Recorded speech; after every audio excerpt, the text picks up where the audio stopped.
Hello again, it's Matthew from Matthew North Music, and as ever, if you like these videos that I make, please think about subscribing to the channel and hitting the like button. It really does help the channel. Anyhow, today, now I wasn't going to make a video about this subject, but I've kind of felt a bit compelled to because of the nature of the last few videos that have been more about music and records and new releases. And this video is going to be in two parts. The first part is going to be me talking about this upcoming album, and then in the second half I'm going to do a little unboxing video and just a reminiscence, I guess, of the 2011 release of this album. And the album I'm talking about is Pink Floyd's Dark Side of the Moon. Now this is the most iconic, famous British rock album probably of all time. It's right up there along with albums like Sgt. Pepper, and I own it on a variety of formats, not as many as I used to own, I will admit. I used to have this, at one point I think I had over 10 different versions of this album, but now I have far less. I have an original UK release, and this is the one that has the solid blue triangle. I've owned this for, oh god, probably 35 years or so. I think I bought this in the late 80s anyway, so I had this a long time. I also have this version, and I'm not sure which country this was manufactured in, but this is a quadraphonic version of the album. So it's a different mix, and you can tell it's a different mix when you listen to it as well. It's not like there's bits you can't hear and the rest of it's normal. You know, it does sound different. But I've not had this as long. I've probably owned this for about 10 or 12 years. And then I've got a CD. Now, my CD doesn't have the booklet, and I've never had the booklet with this particular CD, but this is the CD I bought from Tor Records in Torquay in about 1990. And they had it in there. It was cheap because it was missing the booklet. And this is an original UK CD. As you can see, there's no barcode on the back of the box. This is and this, I think, sounds fine. I've never had a problem with this CD, and it's always one of these albums that's always begged the question, does an album need remastering? And if you listen to this original CD, I would say a large proportion of people could listen to this and think, actually, I don't need anything else. That's the perfect way to listen to the album. And yeah, to me, it sounds great, and I've never had a problem with this. Now, I have owned the 20th anniversary remaster, where the CD was in like a little box, and I think it had some postcards. I had the remaster that was in the Shine On box set, which I think is the same mastering as the 20th anniversary CD. I'm not sure, but I think it is. Anyway, I got rid of that ages ago because I didn't need it. I had another CD remaster, which was the one that when they started putting all the Floyd albums in digipacks, I had that as well.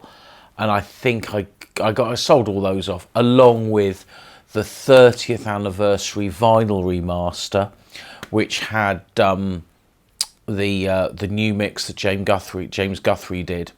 But then there was also a CD version of that, which was like a split CD that had it was like an SA CD and a normal CD, and it had a new cover as well, and it had like a sort of pattern around the edge of it, and I had that as well. But all these things I've since sold off because I just don't see the point in owning them, because I have a thing with Dark Side of the Moon, and that's this. And it's one of those albums, I know it so well. I know it ridiculously well.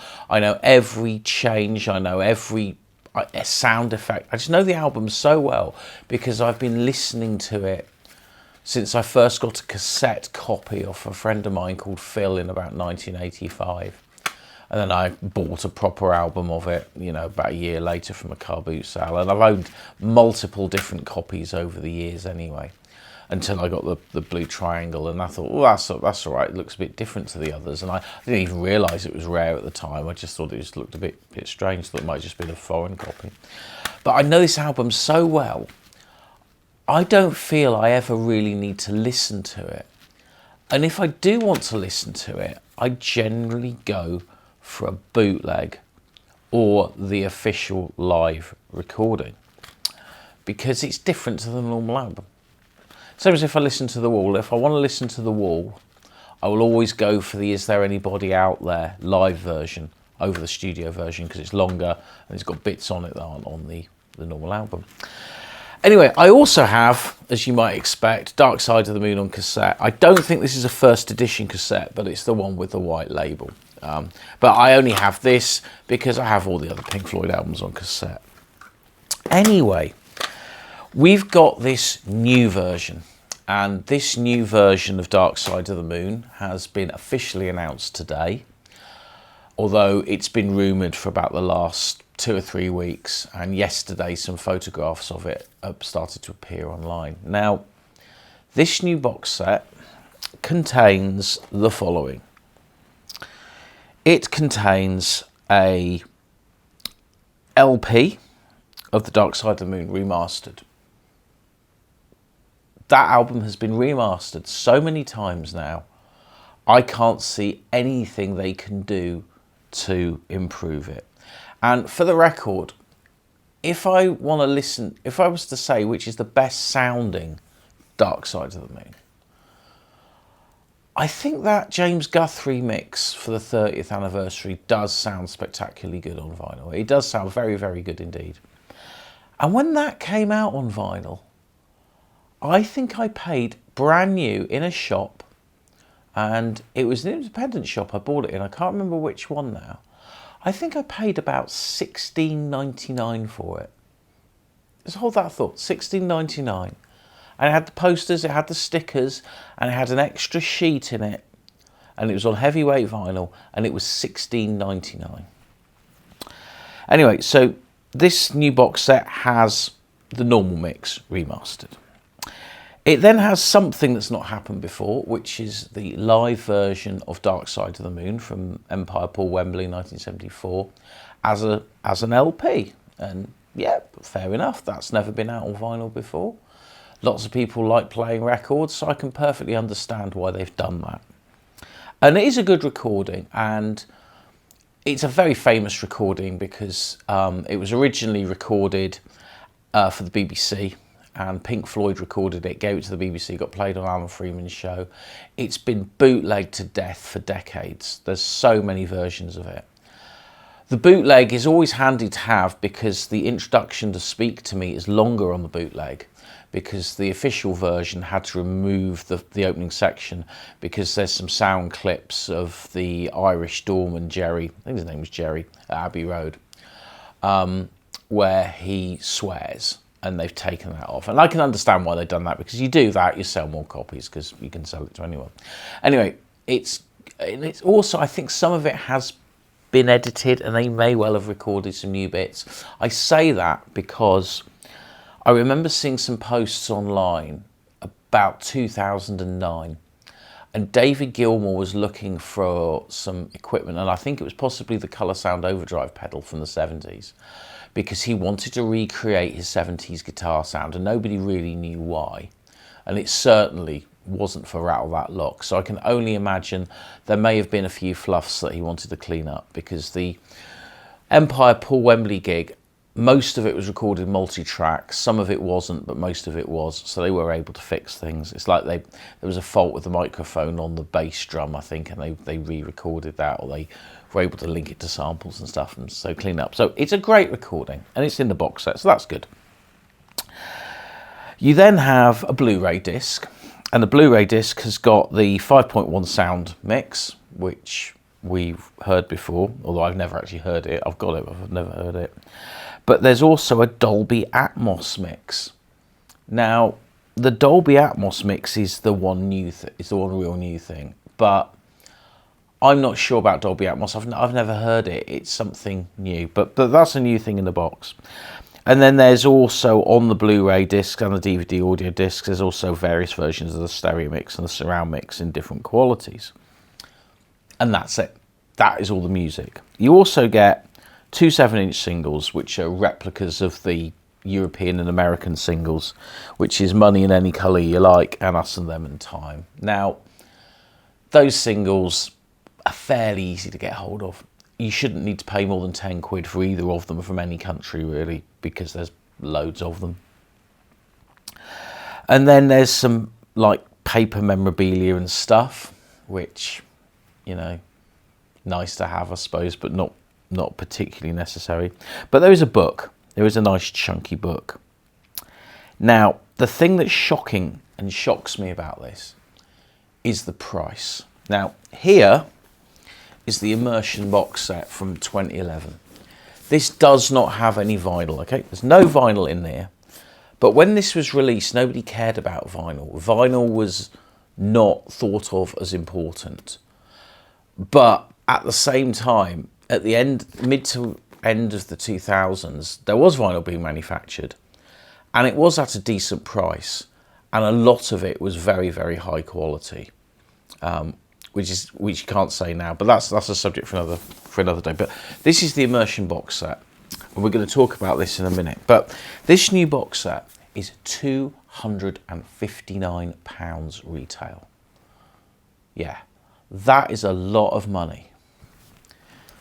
The Immersion Box Set was, at one point, you could buy this delivered to your door from Amazon for £59. And this only went out of print a couple of years ago. The other two Immersion Box Sets, Wish You Were Here and The Wall, you can still buy. You can go on Amazon and buy them. They've gone up in price. I think they were roughly around about £120 at the moment. But again, they at one point, there was a point where you could get all three for about 150 quid.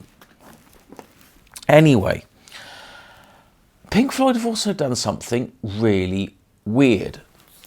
They've actually also done some standalone releases that are, for want of a better word, cheap.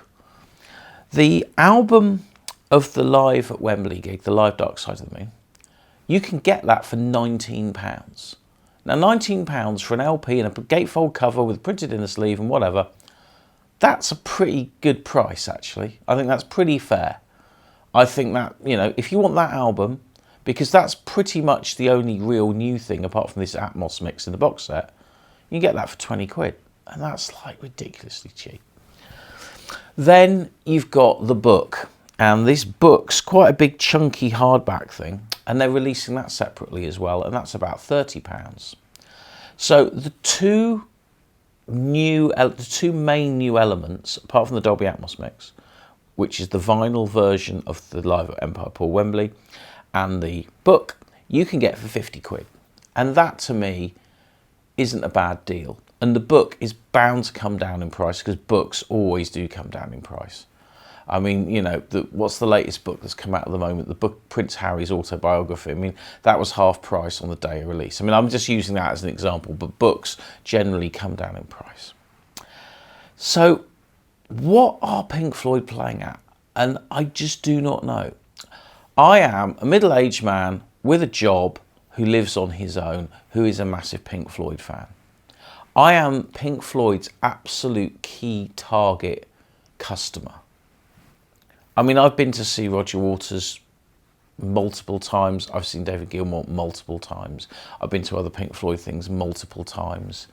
I've bought lots of Pink Floyd records, lots of Pink Floyd memorabilia. I will not be buying this box set because it represents to me everything that is greedy and wrong with the music industry as it is today.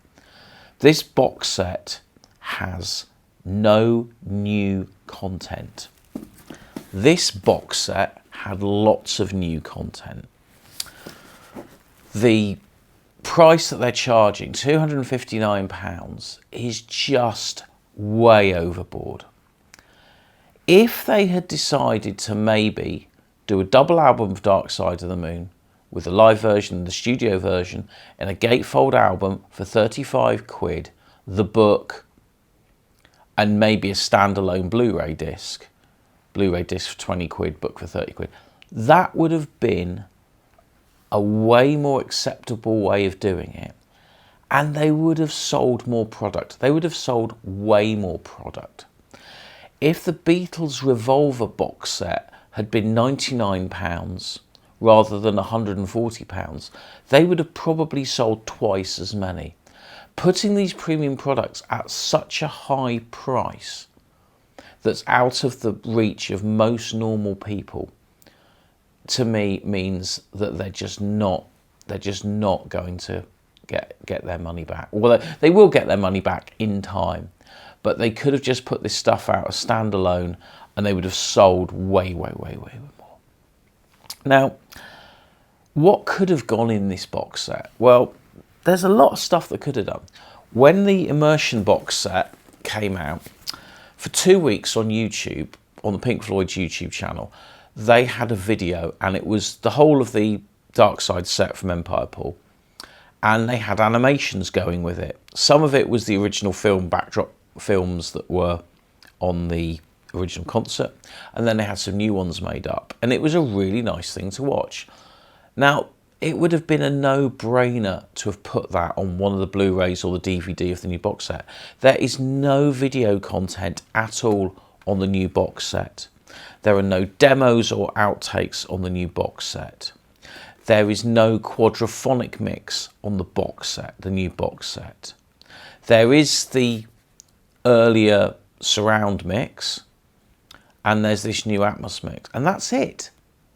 So they've got all this space on the Blu-ray disc, particularly, with not much on it. And that's absolutely crazy. Anyway, I kind of did a post on my social media, and I just put it out there. I said, you know, I'm probably going to do a video about this. And I said, you know, just saying what the box set is, how much it's costing.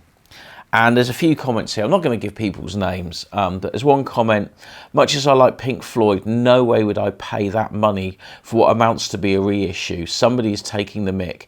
Give it time and it will drop in price. Well, that's true. It might well drop in price. How much to, I don't know. I can't see it going much below 150-ish. But I remember there was a story that Roger Waters had approached David Gilmour when he did the early years box set, because that, if you remember, was about £400 originally at retail price. And Waters said to Gilmour, that's ridiculous. And I think Gilmour knocked it down by about 100 quid. I don't know if that story's true or not, but I certainly read that on multiple websites around the time. I mean, I don't even know if Waters is involved in this box set or not, bearing in mind it's his key album, but I suspect not. Another comment, just another cash grab. Another comment: new money for old rope, classic album and all that. Presume it's also same live album with the 2 CD version that came out 10 years ago. Yeah, well, the same live tracks. I think the 2 CD version didn't have the whole gig. I can't remember. It might have done. I can't remember. I presume it's the record company label that is insuring this. No doubt Pink Floyd and any associated trusts will get their royalties regardless. It's a complete rip-off in my view. And this is the most interesting comment, and this is, I wonder how much of a flash in the pan Dolby Atmos is. We've seen so many surround formats come and go over the years. Anytime you have to buy expensive components to get it to work, the fewer sales will be from it. And that is something I absolutely agree with. I know Dolby Atmos is supposed to work with like a cheap soundbar, and you don't, and that's the point of it, you don't need to have multiple speaker systems. But, you know, I like good sound, I like good audio. I've never gone beyond 2 speakers. If it sounds good on 2 speakers, I'm happy with that. If I watch, the rare occasion I watch a film or something on television, and I really want to get the best of it, I just have the 2 speakers on. Even when I go to the cinema, I'm always deeply underwhelmed by the sound, because it doesn't feel like an immersive experience to me. It's like, oh yeah, you just heard the odd thing here and the odd thing there, but most of the time it's the centre speaker and what's coming out the front. A couple of other comments. There's one here: if I can stream the Atmos mix through headphones, I'll be happy, just can't afford the kit or the box set. Well, I think it possibly will be streaming, because there does seem to be a lot of Atmos stuff being streamed. And I agree totally, we don't need another Dark Side of the Moon album. Yeah, now, I think what they could have done, like I said, there was that, the business with the Dark Side being, you know, what it is, an iconic album. And what they could have done was maybe redone this. Now, I'm going to open it up, but in essence, when this came out, there was a problem with the Blu-ray disc, but they did repress it, and you send your old Blu-ray back, and you got a Blu-ray replacement. So I got the Blu-ray replaced on this. Now, this wasn't perfect. There were a couple of things inside here that were a bit rubbish. But in general, compared to what we've got now, there is so much more to this box set, and I'm going to unbox it now and I'm going to show you exactly what's in it. Here we have then the Dark Side of the Moon Immersion Box Set from 2011. Now, this is a pretty impressive looking box. It's got a nice thick card box with a nice matte finish, but the prism things are also quite shining, quite bright. Now, if we look at the back, there's nothing there, but when this was sealed, there was a hype sheet on there, which I will show you. We'll whip the top off, and yeah, this box is pretty solid, nice thick card, you know, really nice thing. Now, we've got a protection piece of foam here, which definitely was needed for this box set, and I'll explain more later. And you know, this is what, 12 years old now, and it hasn't really perished or anything. It's still exactly as it should be. Now, this is our original hype sheet, and I'm going to actually use this just to go through what was in the box set. If we look at it, it tells us exactly what's in the set. So we've got the original album remastered, so that's a James Guthrie, I think, remaster. CD2 is the Dark Side of the Moon live at Wembley, which is you know, the Empire Pool gig that I talked about. The next thing we've got is the DVD. Now, the DVD has quite a lot of the audio is compressed audio, but that's to fit it on a DVD. And you got to remember, in 2011, more people had DVD players than had Blu-ray players. Blu-ray was still fairly new at that point. But you had a 5.1 surround mix, which was done in 2003, which is again, James Guthrie did that for the 30th anniversary. You've then got the original quadraphonic mix, so the same as the LP. You've then got a uncompressed stereo mix. You've then got the 5.1 surround mix again, and the quad mix, and they're in different bit rates there, and I think that's for different systems. I think one might be Dolby Digital and one's something else. I can't honestly remember. But then we got disc 4, which is another DVD. Now, this has got a load of stuff that you won't get on this new box set. None of this. You've got Careful with Axe using to set the controls for the Heart of the Sun live in Brighton. Now, they were obviously, when they were first playing Dark Side's Eclipses, those Brighton shows were some of the first shows that they did. So this is period correct film. You've then got a documentary from 2003, which I think is the Cut Down Classic Albums documentary. Now, I personally think we're in the age of HD now, where we weren't when we had this. They should have made a new documentary about Dark Side of the Moon, even if most of the information's the same as the the classic albums one or whatever, of which there's always going to be new stuff to add into the pot. To have a proper documentary shot in HD would have been something that should have happened, and it hasn't, and that's really quite sad. In fact, of all the press and PR for this new box set, I think I've only seen an interview with Nick Mason. I've not actually seen anyone else talk about it. Then we've got these concert screen films with a surround soundtrack. So these are the back projection films on Mr. Screens, and you've got the ones from 1974 and some from 1975. And some of these back projections are the same ones that Pink Floyd carried on using afterwards, but they're all on there with the surround sound, so you get a bit of the concert feel.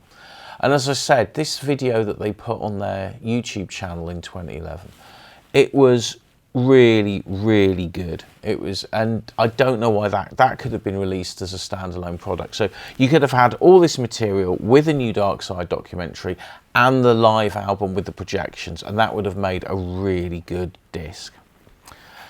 We then go to the disc 5, which is another Blu-ray disc, and this is basically in high resolution, so it's all uncompressed audio, full resolution. And you've got full resolution of the 5.1 mix, full resolution of the original stereo mix, full resolution of the quad mix. You've then got the Brighton audio in on the Blu-ray, or the Brighton video, in fact, on the Blu-ray. So that's in HD, and the screen films in HD. Now, the last disc is the interesting disc, because you've got live material as well as demos and things, and you've got an early mix of Dark Side of the Moon that Alan Parsons did, 40 minutes long, never been released. Really, really interesting. Great to listen to. You've then got 2 demos from Dark Side when they were making this Household Objects thing, which was, the idea was to make a whole album not using any actual instruments. There's 2 tracks there. I think 1 or 2, I can't remember now. We've got The Hard Way. I thought there was another one as well, but maybe that's on the another album, I can't remember. Anyway, and you've got a demo of Money. And then you've got the travel sequence, which is a studio recording of On the Run as it was done live in '72.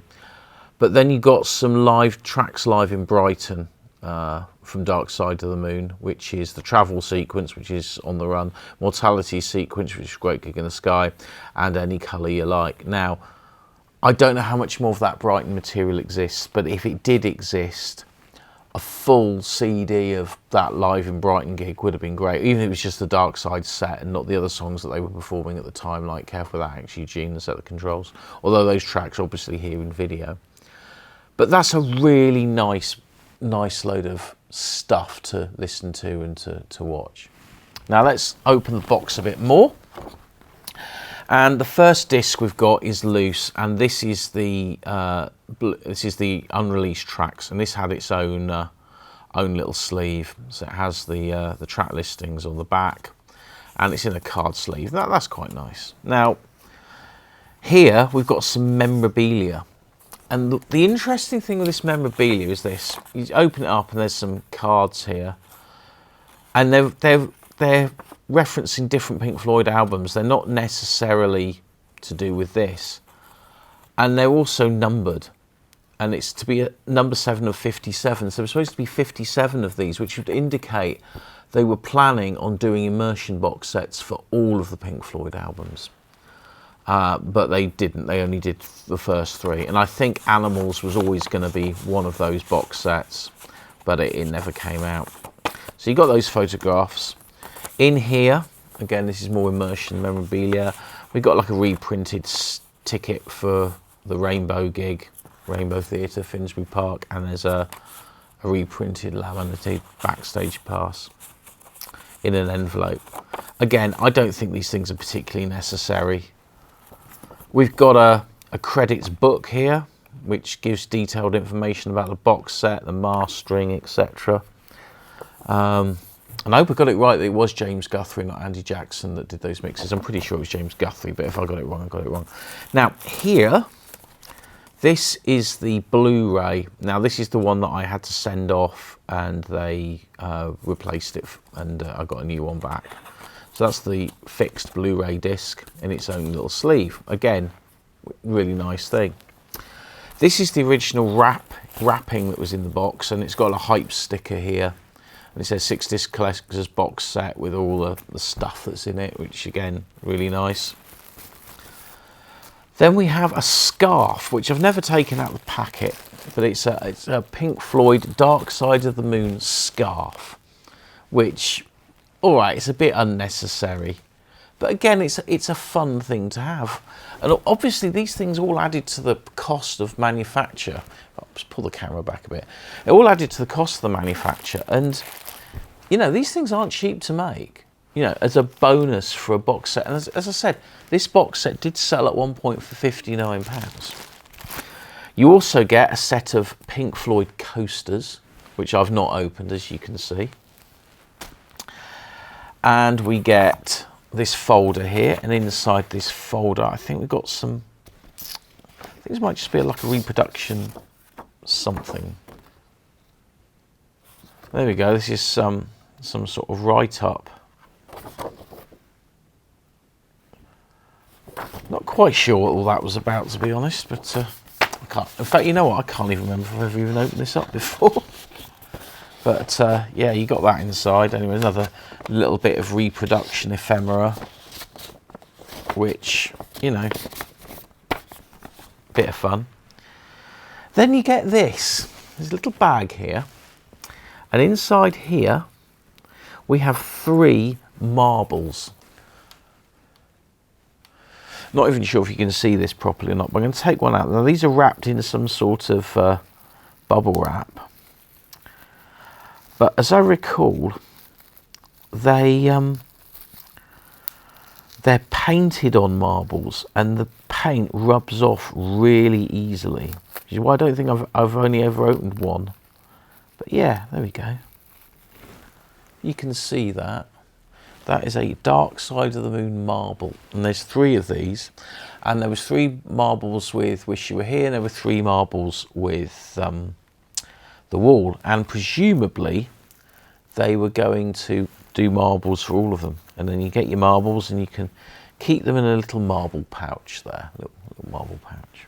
The next thing in our box is this booklet, and I say booklet, it's more like a book, it's a softback book, and this is a really nice book. It's got loads of great pictures in it, from the tour, from recording, you know.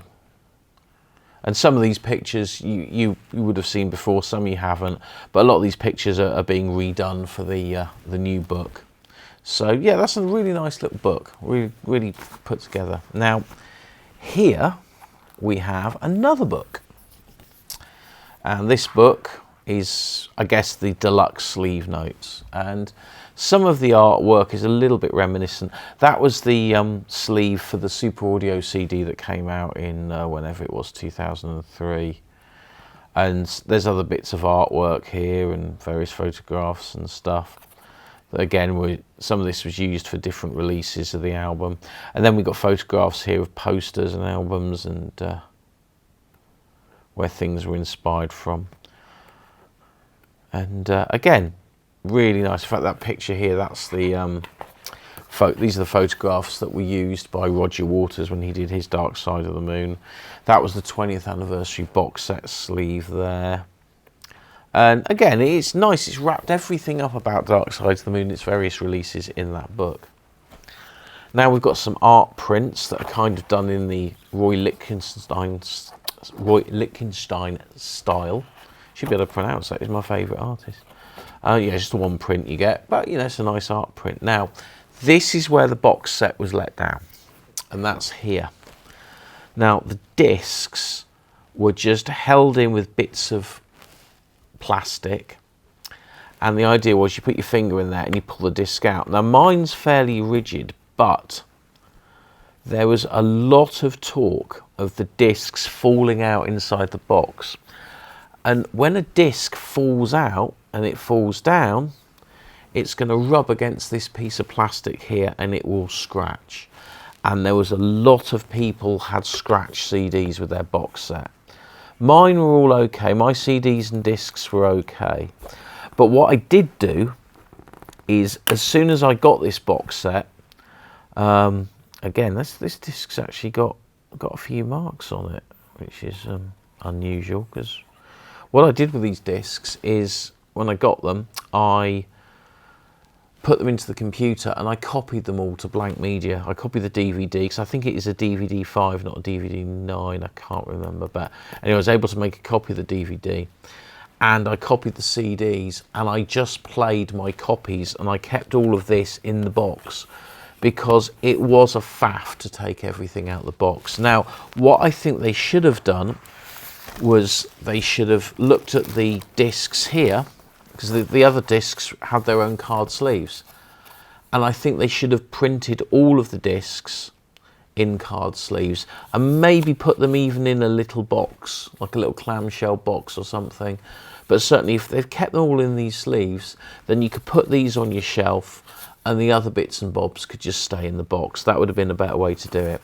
And when they got round to doing the wall, I think that is what they did. They did actually have them in separate sleeves.